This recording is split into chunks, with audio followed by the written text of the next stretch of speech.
కొన్నిసార్లు తాకట్టు కన్నా అమ్మకమే మేలు కదా. Value gold 9477894778. Hi, welcome to view point.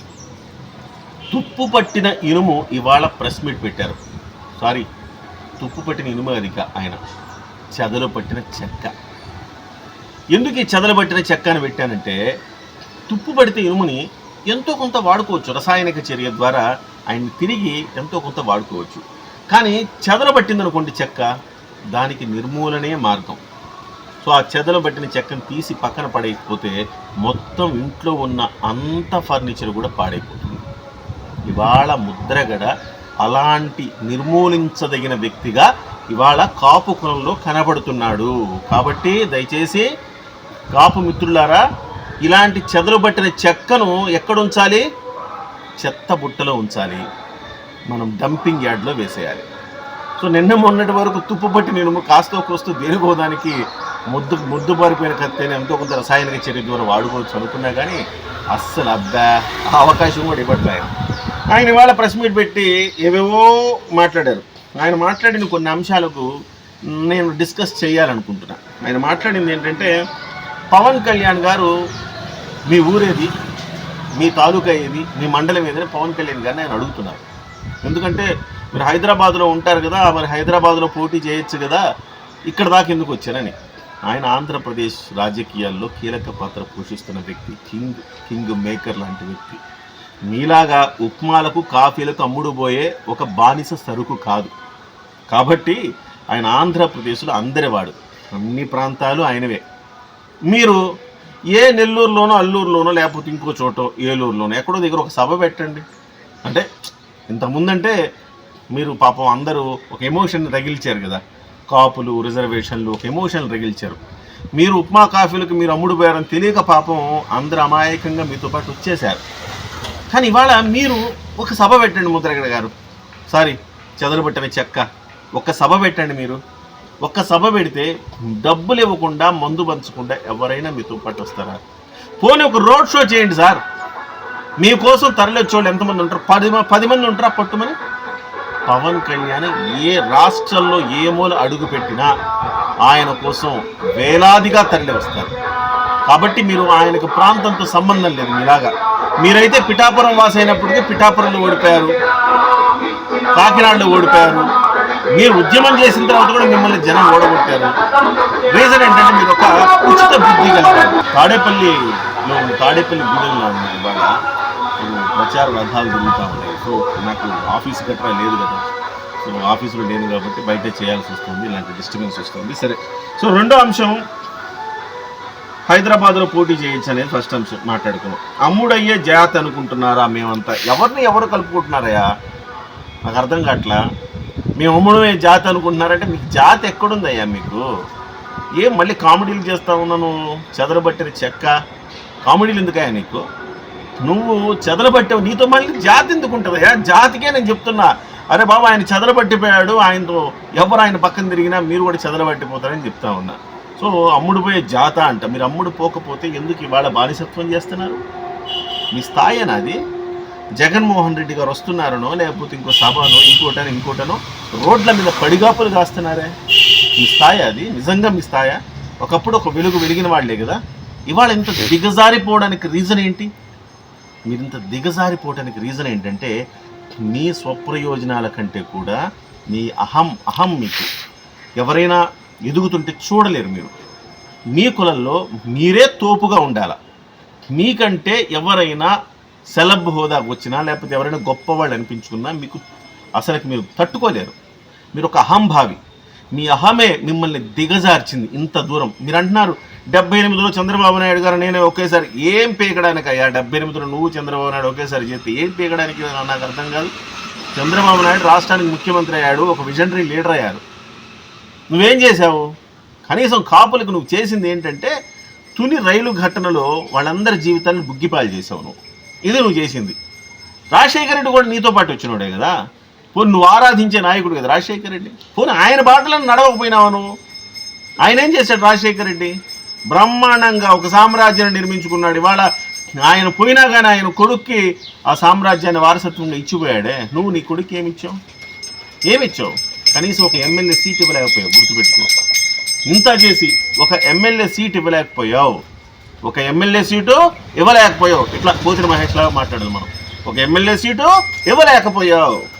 So అలాగే ఇంకోటి మాట్లాడుతున్నారు, ప్రెస్ మీట్ పెట్టి నన్ను ప్రశ్నించండి సమాధానం చెప్తాను అంటున్నారు.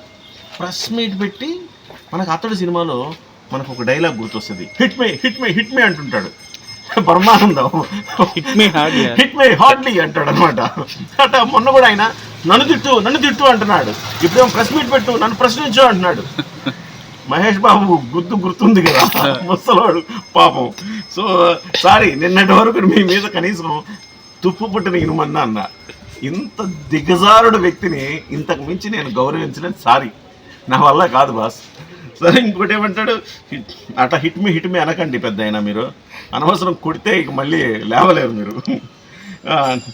నిన్ను ఓడించకపోతే పద్మనాభరెడ్డి అని పెట్టుకుంటాట. అబ్బా, మీ కోరిక అది కదయ్యా బాబు, మీరు రెడ్లలో కలవాలని మీ కోరిక అదే కదా.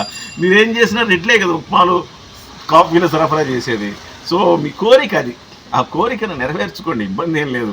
మీరు ఓడిపోతే, మిమ్మల్ని ఓడించకపోతే నేను పద్మనాభరెడ్డి మీకు తెలుసు ఎలాగో పవన్ కళ్యాణ్ గెలుస్తాడని. అంటే ఆ పేరు చెప్పుకొని మీరు రెడ్లలో కలవాలనుకుంటున్నారు. కలవండి మహాప్రభు, కలవండి. ఆ చెదరబట్టిన చెక్క అక్కడ పోతే వాళ్ళు చెదరబట్టిపోతారు, దరిద్రం పోద్ది. సో మళ్ళీ దానికి మళ్ళీ సవాల్ ఒకటి ప్లీజ్ దయచేసి గుర్తుపెట్టుకోవాలా. మీరు వెంటనే పవన్ కళ్యాణ్ గారు గెలిచిన తర్వాత వెంటనే అదే రోజు రిజల్ట్ రాగానే పద్మనాభరెడ్డిగా మీ రిజిస్టర్లో నమోదు చేసుకోండి దయచేసి. మీరే మార్చుకుంటారా లేకపోతే మీ కొడుక్కి మీ మనవాళ్ళకి అందరికి మార్చేస్తారు రెడ్లని?